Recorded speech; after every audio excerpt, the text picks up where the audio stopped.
पहले भी निकाला था, 70% हाइडल प्रोजेक्ट में जो एम्प्लॉयमेंट है वो लोकल है। किश्तवाड़ की आबादी है अभी आज की तारीख में 2,70,000 के आसपास। अब 2,70,000 में अगर हम ऐसे लोगों की बात करें जिनको जॉब चाहिए होगा, डेफिनेटली 40 से 50,000 होंगे। आज की तारीख में 10 से 12,000 लोग हाइडल प्रोजेक्ट्स में लगे हुए हैं। कहने का मतलब यह है कि कितने भी प्रोजेक्ट्स आ जाएं, ऐसा नहीं हो सकता कि सबकी डिमांड फुलफिल हो जाए। अभी हम लोग एक जो एक्सरसाइज कर रहे हैं कि सारे प्रोजेक्ट अफेक्टेड फैमिलीज को सैचुरेट कर रहे हैं, और जहां पे एक घर से 4-4, 5-5 लोग लगे हुए हैं उनको आइडेंटिफाई कर रहे हैं, ताकि जो ज्यादा जेन्युइन लोग हैं जो लेफ्ट आउट रह गए हैं उनको उनके बदले लगाया जा सके। पावर की बात कही गई कि भाई पावर हमारे यहाँ नहीं आता। डेफिनेटली विंटर्स के टाइम पे हमें लोड कटिंग काफी होती है। उसके लिए गवर्नमेंट ऑफ इंडिया ने एक बहुत बड़ा प्रोजेक्ट लाया है, जिसमें हमारे जितने भी हाइडल प्रोजेक्ट्स का पावर जाता है जम्मू की तरफ, वो जाने से पहले आपके त्रिगाम इलाके में उसका एक सब स्टेशन बन जाएगा, और किश्तवाड़ के टाउन को और आसपास के इलाके को हाइडल प्रोजेक्ट्स का पावर डायरेक्ट मिल जाएगा। जो कई बार लोग बोलते हैं कि भाई हमारी पावर तो बाहर चले जाती है, बाहर से हमको पूरी मिलती नहीं है, तो बाहर जाने से पहले किश्तवाड़ को वो पावर मिलेगी, जिससे कि आप लोग बोल पाएंगे कि अगर ये हाइडल प्रोजेक्ट्स हमारे हैं तो उन्होंने हमको ये पावर भी दी। और उससे मेरे को पूरी उम्मीद है कि हमारा ये जो विंटर में कट होता है इसमें बहुत बड़े लेवल पे निजात मिलेगा। अभी काफी सारे काम हम लोगों ने आरडी डिपार्टमेंट के साथ लिए हैं, जिसमें अगले 2-3 महीने में हम लोगों ने काम करके उनको लॉन्च करना है।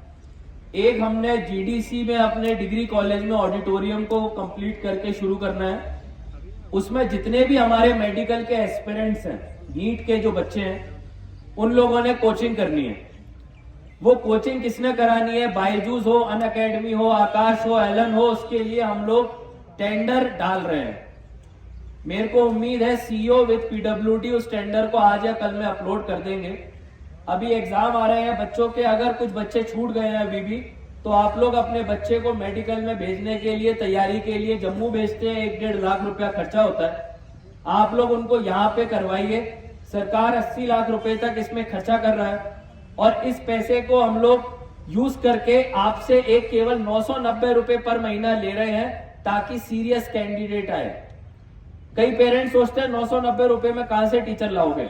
990 रुपए में हम आपसे नहीं एक्सपेक्ट करते कि आप पूरा ट्यूशन का फीस दोगे। हम आपसे केवल 5% ट्यूशन का फीस मांग रहे हैं। 1-1.5 लाख रुपए होती है साल की ट्यूशन की फीस, हम आपसे 10,000 रुपए मांग रहे हैं 1 साल का, ताकि सीरियस कैंडिडेट आ जाए। पैसा सरकार के पास है, वो खर्च करने को तैयार है। आपने अपने बच्चों को बेस्ट क्वालिटी एजुकेशन के लिए भेजना है। फॉर्म फिल करके अगले 3-4 दिन में इसको कंप्लीट करना है।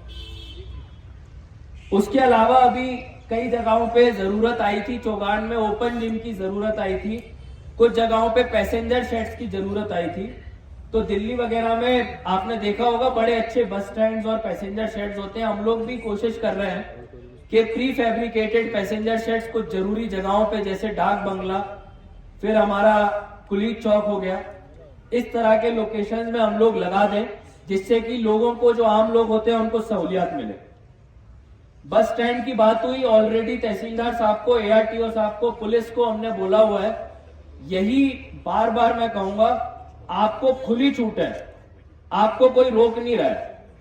प्रॉब्लम हो जाती है जब हम ही एक्शन लेने से रुक जाए। तो आपको खुली छूट है। एक भी इलीगल गाड़ी अगर आपको बस स्टैंड में खड़ी हुई मिल रही है, आपके पास लॉ है, प्रोविजन है, हम लोग आपको एम्पावर कर रहे हैं, उसको इमीडिएटली वहां से हटाइए, टो करके लेके जाइए, उसका लाइसेंस रद्द करिए, उसके ऊपर पेनल्टी लगाइए।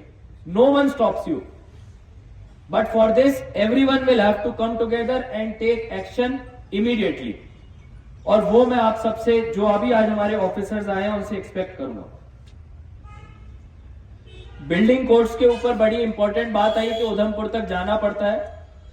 फुल टाइम ईओ के लिए भी हम लोगों ने ऑलरेडी लिखा हुआ है यूडी डिपार्टमेंट को। इस मसले को भी हम डेफिनेटली उनके साथ टेकअप करेंगे।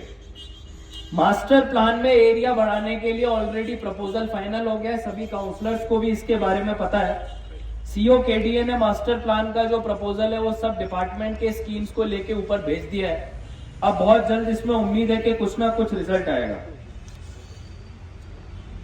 अगर हम बात करें कि एनक्रोचमेंट ड्राइव से क्या फायदा हुआ,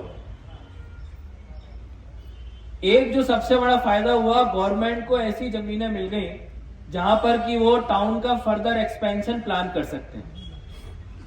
एक एसटी हॉस्टल हमने बनाना था, हमने दक्षिण हाउस बनाना था, हमने स्लॉटर हाउस बनाना था और हमने एक कोल्ड स्टोर बनाना था। इन चारों गवर्नमेंट प्रोजेक्ट्स के लिए कोई भी गवर्नमेंट जमीन नहीं थी। उसके अलावा हमने एक यूथ सेंटर भी बनाना था। तो अभी जो एनक्रोचमेंट ड्राइव हुआ रिमूवल का, वो पूरा हमने नहीं किया, काफी सारे लोग उसमें अभी बचे हुए हैं और उसको बहुत जल्द हम फिर से शुरू भी करेंगे।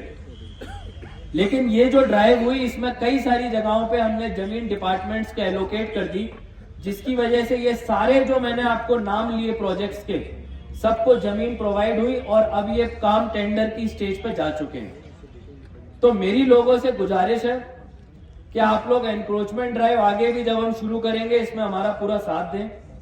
अभी भी कई जगहें हैं टाउन में जहां पे गवर्नमेंट डिपार्टमेंट, कोई आदमी कोर्ट में चले जाए तो कोर्ट में जाने को समझता है स्टे ऑर्डर, कोर्ट के ऑर्डर को भी नहीं पढ़ते हैं। कोर्ट बड़ा क्लियर है, कोर्ट ने देखना है कि आपने प्रोसेस किया कि नहीं किया, और पर्सन को प्रिंसिपल ऑफ नेचुरल जस्टिस के अंडर उसको सुना कि नहीं सुना।